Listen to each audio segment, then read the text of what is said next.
All right, getting this live stream going again. We're going to be going over IPv6, and then the rest of class is pretty much going to be on EVE-NG doing labs. We'll go over VLANs, and we'll start doing trunking, Ether. We're going to hit the Ether channel today? Probably not. Probably do like LLDP, CDP, trunks, VLANs, maybe some spanning tree, and some Ether channel. And then that's going to be class today. So again, if you ever want to join these actual virtual classes, we've already been going for an hour. I was doing my IPv4 and subnetting lesson. So please go check out our website. If you ever want to join the actual virtual classes, we're going to get access to all this lab material and EVE-NG and just everything, you know, the full package. Okay. Telling my wife to join the live stream. 1 second. Oops. Okay. All right. So I'm going to unmute the Zoom, guys, and let's just go ahead and get started. All right, guys. So let's go over IPv6 addressing. So we just went over IPv4. So now this is going to be a little bit different because IPv4 is a 32-bit address in binary, where IPv6 is going to be, I don't even know the number of how many is available IPv6, but it's a 128-bit address that we represent in hexadecimal. So, you know, this is just a quick, you know, cheeky little slide that every network engineer talks about when it's like IPv6, that there are roughly enough IPv6 addresses for every grain of sand on Earth. So what's the advantage, or why IPv6? Well, because like we discussed earlier, IPv4 ran out. We ran out of IPv4 addresses. So IPv6 was a way for us not to use NAT or anything, just have IPv6 enabled devices on our network and run IPv6. So, and there, as far as we can tell, we're never going to run out of unique IPv6 address space. So IPv6 address representation, remember I told you, so IPv4 is represented in dotted decimal, and that means 4 octets, numbers 0 to 255.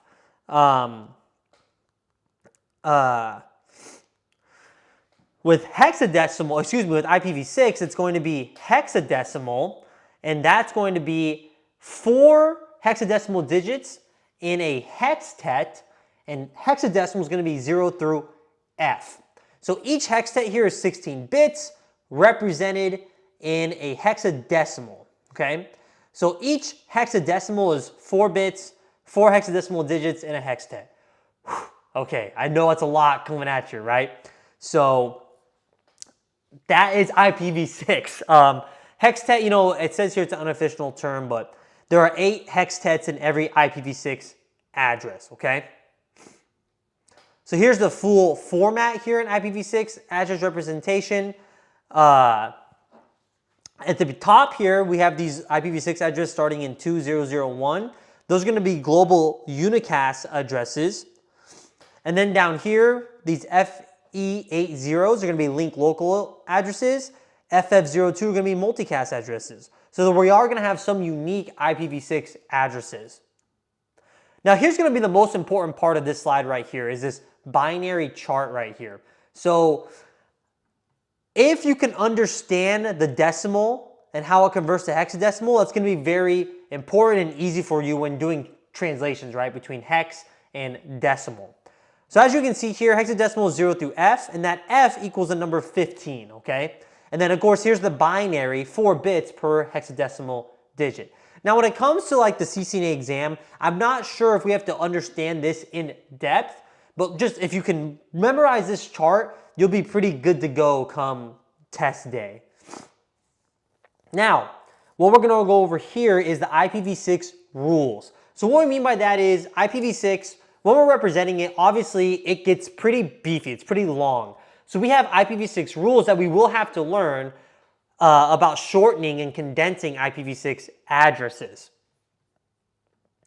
Okay, so rule 1, omit leading zeros. So as you can see here in this IPv6 address, we have a rule here to shorten this up, but we can omit the leading zeros in a hextet. So as you can see here, let me grab my pen. Yeah, let me draw. Yeah, there we go. We can get rid of this 0 here. We can get rid of these zeros, these zeros, these zeros, and these zeros. But a great example of this rule in action, as we can see here, it's only leading zeros. So I can only get rid of this guy right here. But these two zeros have to stay. So here's what it looks like with no leading zeros, and it's shortened and condensed. Here's another example down here. We have to know how to condense these IPv6 addresses appropriately, okay? So that's rule 1. Let me clear this off. And then we have rule 2. Omit all 0 segments with a double colon. And that double colon can only be used once, and that's only for continuous segments of IPv6. So let's take a look at that here. So we have our IPv6 address here, and it is not condensed at all. So here we have the leading 0 rule, but then we have these continuous hextets of all zeros. So we have one right here, and we have one right here. Either we can replace these two hextets or these two hextets with a double colon, but we can only do it once. So it's or, okay? It's not and. So we have two variations here that are accurate to compress IPv6. Right here with the first double colon, or right here with the double colon at the second hextet continuous segment, okay? So that's another IPv6 rule. All right, and then let's move on here.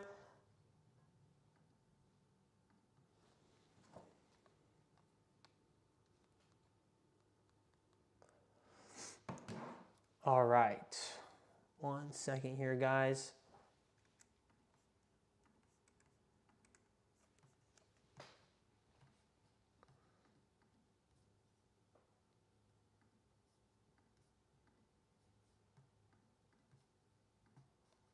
Okay.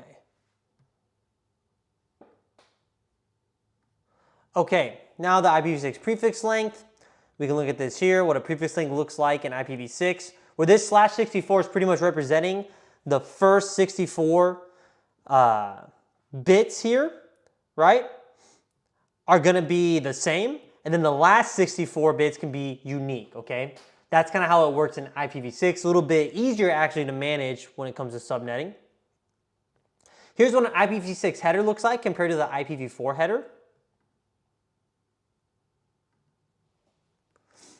And then let's get into the different types of IPv6 addresses. So there's a global unicast, a link local, and unique local that we're going to go over here. So with the global unicast, these are going to be the globally unique internet routable addresses. And then we have link local. This is going to be used to communicate with other devices on the same local link. And then a unique local. This is used for local addressing within a site or between a limited number of sites. So let's get this drawn up here. So with that unique local, right? Let me pick a different color. If you see these 4 hexadecimal digits, that's going to be a unique local address, okay? And then if you see this where is it? Yeah, that's the unique local address. Now if link local, that's going to be anything that says FE80 in the first hextet. That's going to be a link local. And when it comes to global unicast addresses are going to be 200 to 3FFF. Okay? If you see the first hextet in this range, that's a global unicast. Okay?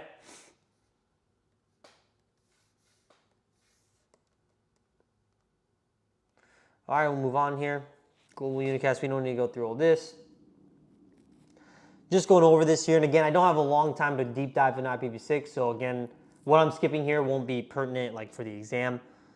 So again, link local here though enables a device to communicate with other IPv6 enabled devices on the same link only. So you can see here like all these nodes can talk to this router on that link local, but if they want to talk to the ISP, they can't use this link local, right? It would be a different Ethernet segment that this link local address that the router's talking to all of its nodes down here couldn't use. At that point, you would have to use a global unicast, okay? But it can be automatically configured on any interface. So any interface can auto-configure its own link local address.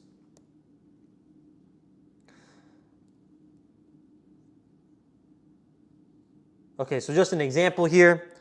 Like this computer here won't be able to talk directly to some distant end with its link local address, but it can talk to its default gateway, and then the default gateway uses like a global unicast to talk to like its routing neighbors. Okay, again, skip this. Okay, so now an IPv6 multicast address. This is something that's very important that you're gonna have to memorize for the exam, okay? So a multicast address is anything that's in this first hextet here, okay? FF02, okay? So FF02, that is going to be any multicast address. So multicast in IPv6 is very similar to it's the same thing as multicast in IPv4. It's still one-to-many address, and it has its own unique IPv6 space, okay? That's the important thing you need to know for the CCNA exam, right? Be able to recognize that. So this would be the multicast space, and if you saw something like this, FE80::, what is that? That's link local. And if you saw something like this, 2001::, something, right? That is a global unicast. Okay, very important that you memorize that.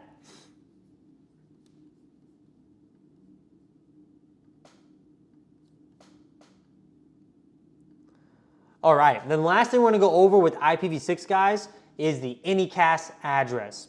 So an anycast address is an address that is assigned to a set of interfaces that typically belong to different nodes. Meaning, in IPv6, we have anycast that's just available to any space. There's not something unique about it, like we just went over with global unicast, link local. Pretty much if we set up anycast, we're saying, hey, you know, instead of this being IPv4 right here, we could say this node, maybe this is my Netflix server.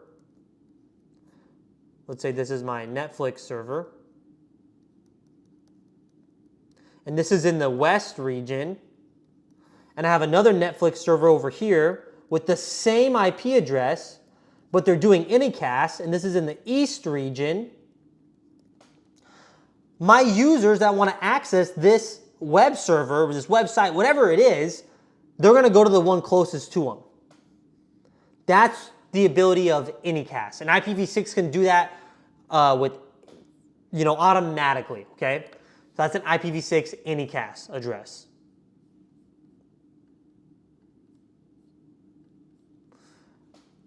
Okay.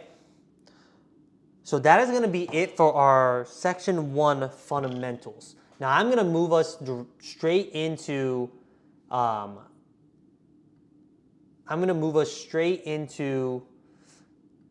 VLANs here, guys. So let me share my whiteboard. And we're going to do this on the whiteboard, okay?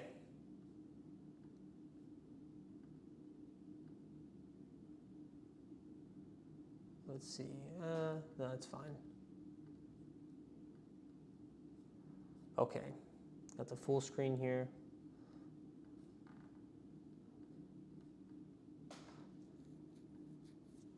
Okay. So let's get this set up. So now I'm going to be going over VLANs.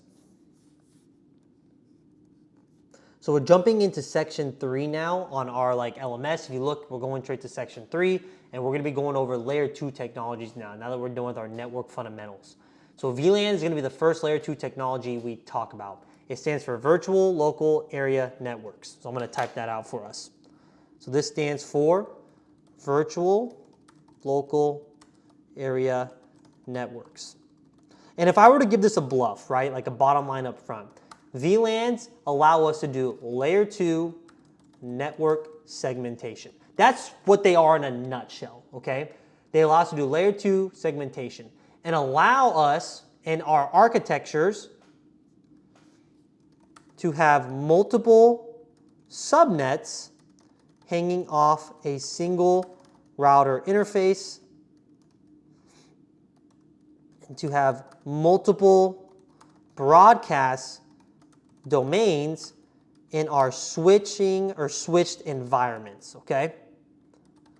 So I'm gonna draw this out for you. So let's say we have this kind of network design. So we have a router here, and we have it connected to a switch. Then we have another switch over here. And real quick, if they're in here, I just want to shout out my wife and my two girls, Amanda, Amelia, and Adeline. If they're in the YouTube live stream, what's up? Shout out. Thanks for joining. Hopefully you guys can learn something. I know you're only 3 years old, but maybe you'll learn some VLANs. Okay, so let's say we have this kind of environment. That was just real quick. Sorry, we'll get focused. And let's say I have these kind of departments. Let's say I have a sales department. Let's say I have an HR department and an accounting department. And because this is just kind of standard of how we want to do things, we have system admins that are telling us, hey, we need to put different policy on these users, and we need to know what subnet they're in, because in our sites and services on that Microsoft Active Directory, we're going to put an OU assigned to a subnet, and we're placing users in this OU, and the group policy goes along to that subnet/OU. So we need network segmentation, right? Not only that, our network architecture, maybe we want these guys segmented as well, just via layer 2, right? That's also security policy. So I have the sales team, HR team, and accounting department that all need to be on their own subnet. So I say, okay, sales team, and these are going to be all private IPs, right? You're going to be 10.0.10/24. HR team, you're going to be 10.0.2.0/24. And accounting team, you're going to be 10.0.3.0/24. Cool. So we have that set up, and that's what we want.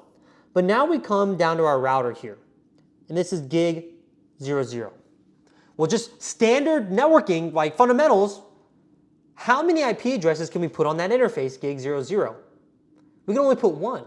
We only put one interface. So how am I going to be able to do 3 different subnets if I can only put one IP address and one that belongs to one network on this interface? Well, either I add more interfaces to my router, which isn't how routers are. They're not port dense in these small spoke offices, right? That's just not how it works. So what's our solution?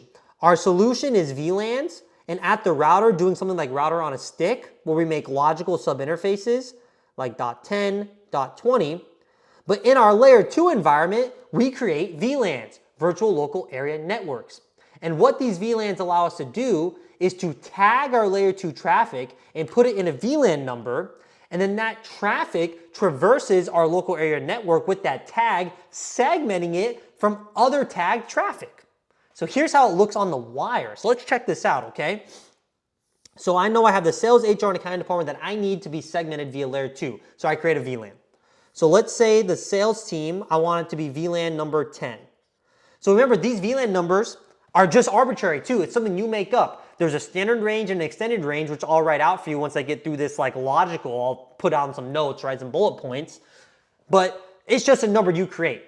And this is going to be an access VLAN. So this is going to be a VLAN that's used by the sales team to access the network. We call it an access VLAN. So we'll say sales will be VLAN 10. And then we'll say HR is going to be VLAN 20. Will be VLAN 20. And then accounting will be VLAN 30. Okay, cool, awesome. So now we're gonna go set these VLANs up on these switches. So how do we do that? How do we do that, guys? So what we're gonna do here, let's say we have an accounting computer hooked up to our switch. Let's say this is switch 2. And this is interface gig 0/9. So at gig 0/9, we're gonna set that switch interface to say, hey, you're gonna be part of switch port access VLAN 30. That's the accounting VLAN. That's what we decided, right? We can give that VLAN a name and we'll get into that. So at this switch, I created VLAN 30. And I said, hey, VLAN 30 is gonna be on gig 09. So when any traffic comes ingress to gig 09, I need the switch to tag that traffic. So how does that look? So when this user over here, let's say this is PCA on the accounting department, they wanna talk via layer 2. They need to send a message out. So I went over this in day one. When we're in the layer 2 switch environment, how do we talk via layer 2? We create a frame, right? So what do? We create that layer 2 header, right? With the source MAC address and the destination MAC address. And then, whatever the MAC address is, we'll just say AA. I know it's 12 hexadecimal digits, and this is trying to talk destination address DD. And we encapsulate that layer 2 header on the data payload. Remember, this is 1500 bytes, okay? Now, I left a space there. Why? So when this frame hits the switch, and I'm connected to gig 09, and we configured gig 09 to tag traffic in VLAN 30, here's what this switch is going to do. It's going to say, oh, cool, I just got your frame, and now what I'm going to do is I'm going to insert that VLAN tag. I'm going to encapsulate you with the VLAN tag, and that VLAN tag is 30. And that VLAN tag is a 4-byte additional header. And that is VLANs in a nutshell. So now, let's say we're trying to talk to another, like this is who we're talking to, right? PCB. And this was MAC address DD, our destination. Guess what? When this packet traverses now over here, it's going to have that tag. So in here is a trunk port and stuff that we're not getting to just yet. But now we know that, oh, this traffic is for VLAN 30, right? Got to get the chat out of the way. Okay. All right. So that is VLANs in a nutshell. So let's go over some facts about VLANs. So this 4-byte header that I just showed you, VLANs are a technology with an IEEE standard, like a white paper, a standard that we all use, okay? So there's 2 types of VLAN encapsulation technologies or protocols. There's the IEEE standard, okay? That's multi-vendor, meaning it's open source. It can be used by any vendor. Juniper, Cisco, Ubiquiti, HP, Arista, Aruba. It doesn't matter. Anyone can use this IEEE protocol to tag their traffics, okay? And then we have a Cisco proprietary one called ISL. So let's start writing some notes, okay? So there's 2 VLAN / encapsulation standards. So we have the IEEE standard that's called 802.1q. And this is multi-vendor, okay? It's the IEEE 802.1q standard, multi-vendor. So that's what I just went over, because that's what we use, right? I've never seen the Cisco proprietary standard be used ever. It's just in the Cisco exam objective, so we have to teach it, unfortunately. Kind of a waste of time because you'll never see it configured. But anyways, so IEEE 802.1q, that's the multi-vendor open source standard for VLAN. That's the technology, 802.1q. Sometimes you see it as just .1q, okay? And then we have Cisco ISL, interswitch linking, and that is the Cisco proprietary method. I can't remember how big that one is, but for the multi-vendor, that's a 4-byte tag, okay? All right, and then we have VLAN ranges. So that's the numbers, right? So we have the standard range of VLANs, and that's going to be 1 through 1005, okay? And then we have the extended range, and that's going to be 1006 to 4094, okay? What's the main difference here? The standard range VLANs, they get saved in a special file on the flash called the VLAN.dat file. VLAN database is what we call it. So when I create VLAN 30, instead of that being saved in NVRAM, my startup config, it got saved in the VLAN database, a separate file on that flash. Remember that flash is the storage of our device. Now the extended range does get saved in NVRAM. Okay, now let's go over the types of VLANs. So we do have different types of VLANs. So we have the native / default VLAN, and out of the box, this is VLAN 1, sometimes called untagged. So let's break that down, right?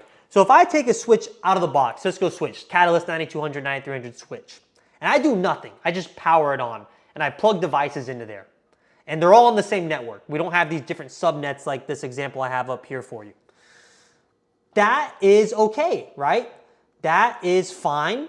We just call that untagged traffic or the default VLAN, meaning it's nothing, right? We're just switching traffic without this special tag on it, right? That's the default VLAN. It's also called the native VLAN, and the native VLAN is special.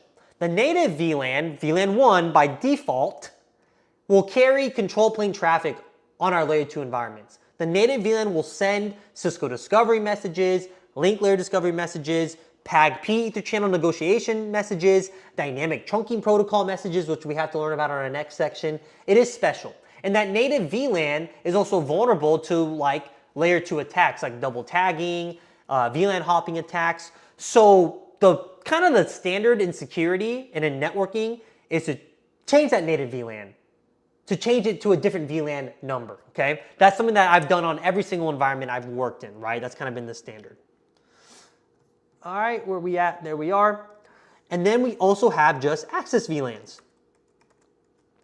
So this is any VLAN number that is used to tag traffic, and we typically name these access VLANs. And what I mean by that is, like on this switch here, switch 2, when I'm configuring VLAN 30, I can give it a name. I can say VLAN 30 and then name accounting. So then I know it's for the accounting department, but it doesn't make it unique to the accounting department. It just means that I should, as a network engineer, ensure that if I have a user in the accounting department and they plug into a switch, I put that switch port in VLAN 30 because that's what we decided as an organization with the access VLAN we use for the accounting department, okay? I say that because sometimes I get students that are like, oh, the printer VLAN. The printer VLAN is VLAN 50. It's like, no, wherever you worked, the network engineer decided to say, hey, all the printers will be in VLAN 50, and I'm gonna name it printer. So then it's just, as the years go by, the printer VLAN, new network admins come in, that's the printer VLAN. And then because they might not have that fundamental knowledge, they didn't come to a networking guru CCNA session, they think, oh, the printer VLAN is something unique. No, it's just an access VLAN that you gave a name, okay? So I just want to get that out of the way. Now the other unique VLAN in Cisco is the voice VLAN. Now this is used for Cisco VoIP phones. This voice VLAN separates VoIP traffic and gives additional QoS to VoIP traffic. So the voice VLAN is something unique, that if I hook up a phone to this switch, on gig 09, I actually configure switch port voice VLAN and then whatever VLAN number, instead of switch port access VLAN. And then when I plug into my Cisco VoIP phone, it's gonna talk to that switch via CDP, and the switch, if that port's configured correctly with the voice VLAN, will say, I'm putting you in the voice VLAN, and you're gonna get QoS settings on your layer 2 frame. It's called COS, class of service. So class of service type 5 gets added by default. Okay, so that is everything I want to go over with VLANs and not an inch deeper, okay? So now, for you guys in my class, what I want you to do is go to your EVNG and go to the basic VLAN lab and get it started, okay? So, get it started. I'll give you a couple minutes, and then once you guys are ready, I will begin going over the lab with you guys. Okay, let me share my screen. Hold on.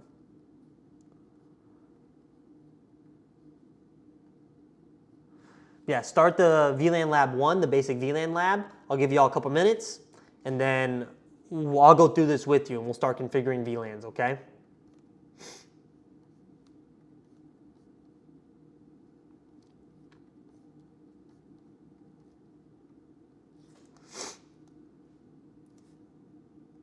All right, yeah, for my live stream viewers. Oh, you passed Net Plus on July 31st? Let's go. Yeah, if you want to be a network administrator or engineer, definitely, yeah, CCNA is the way to go. CCNA is the way to go.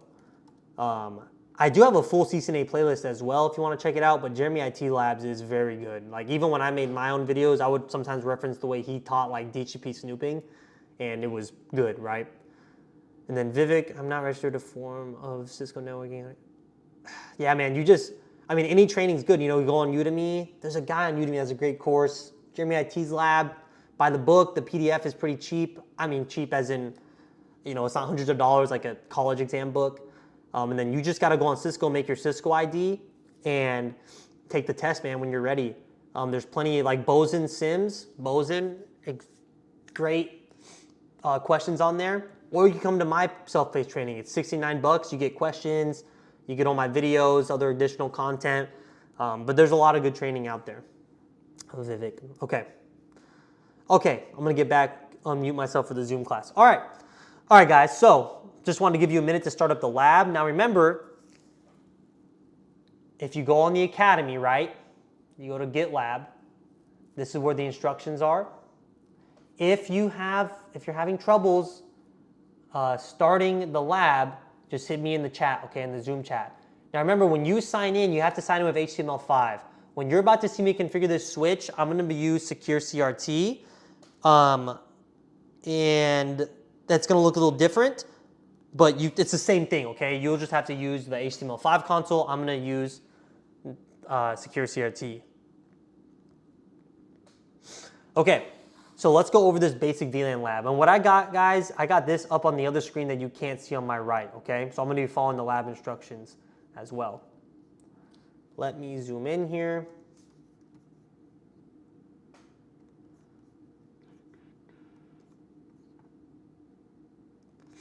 Okay, so let's get in this switch. Let me zoom in a couple more times, make this look good.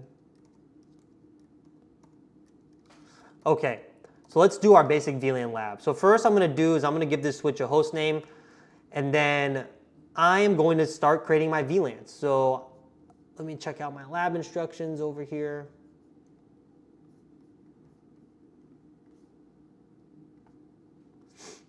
Okay, so I'm consoled in. Let's start creating our VLANs here. So it's going to be VLAN 10, and we're going to name it. So we're going to name it marketing, okay?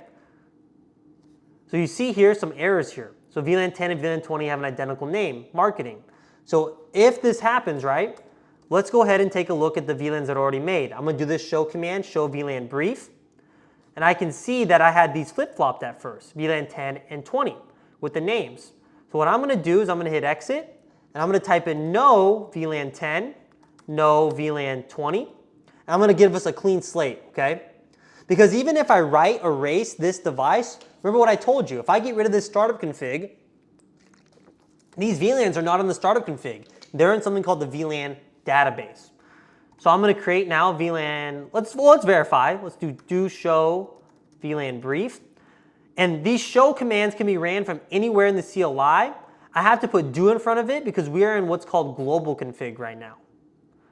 And I'm looking at my VLAN database, and we got nothing. So let's go ahead and move on here.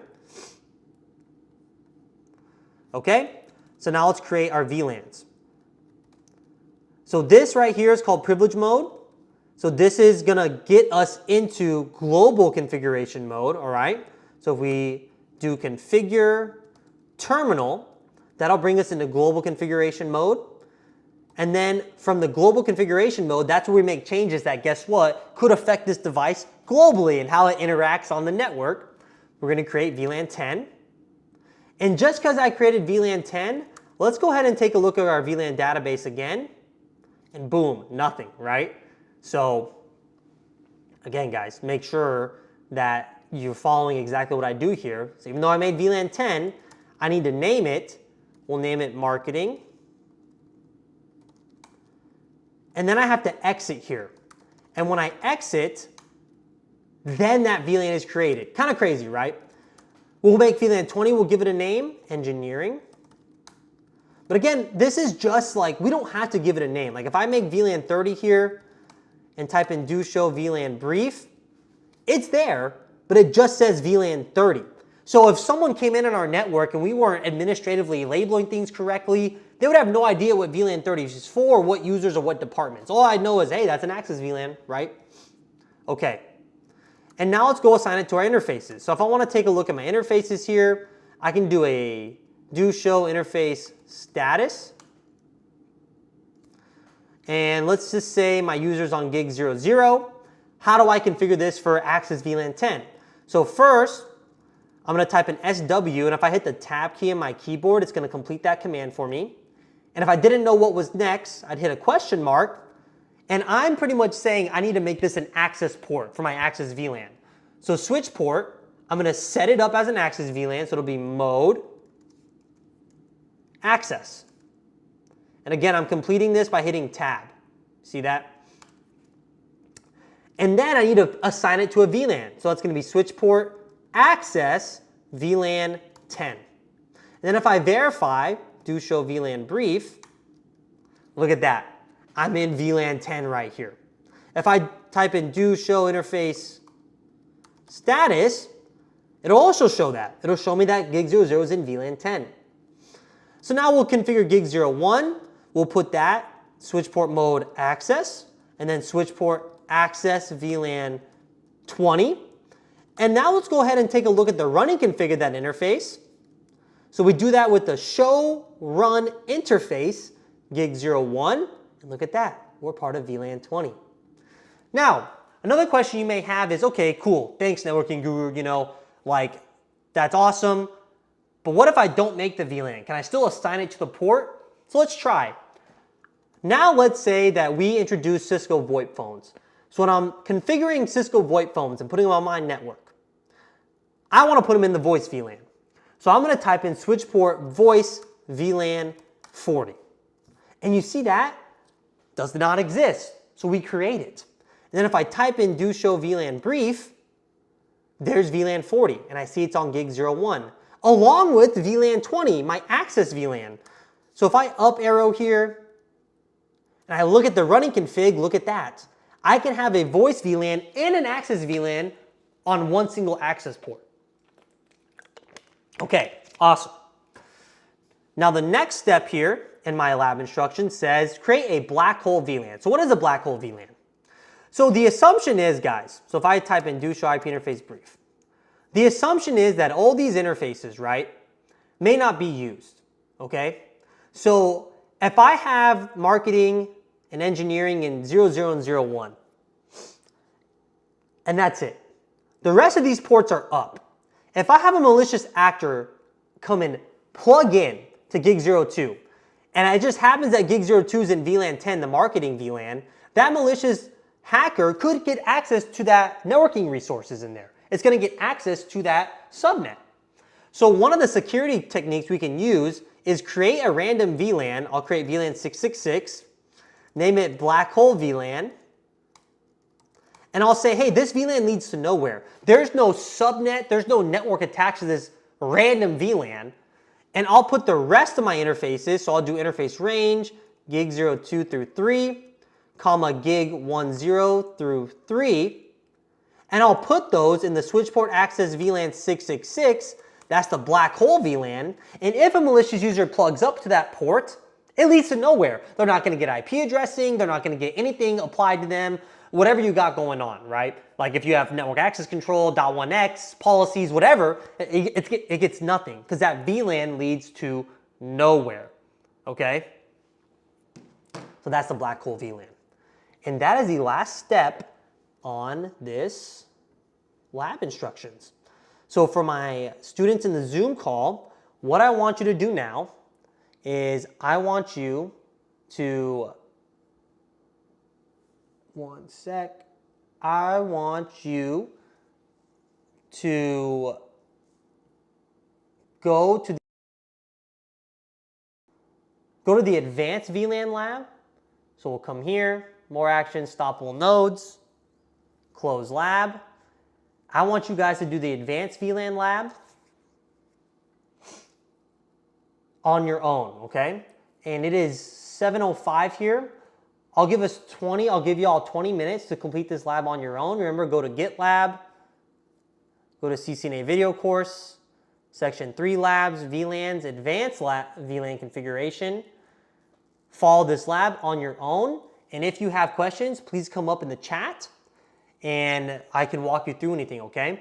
So we'll reconvene at 7:30. I want you to give yourself 20 minutes to finish it, 5-minute break, and then I'm gonna move on to trunking, okay? At 7:30.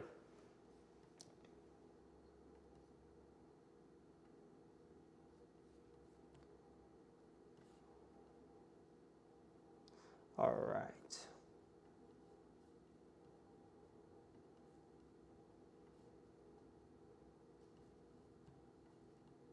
All right, for my guys and gals, whoever's on the live stream, what is up? I am going to actually go and configure this advanced VLAN lab on this live stream while my students get their own little hands-on. I'm gonna go ahead and configure this as well. So I'm gonna take a break real quick, go pee, and I'll come back and I'll configure this for you guys.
My mic was off this entire time.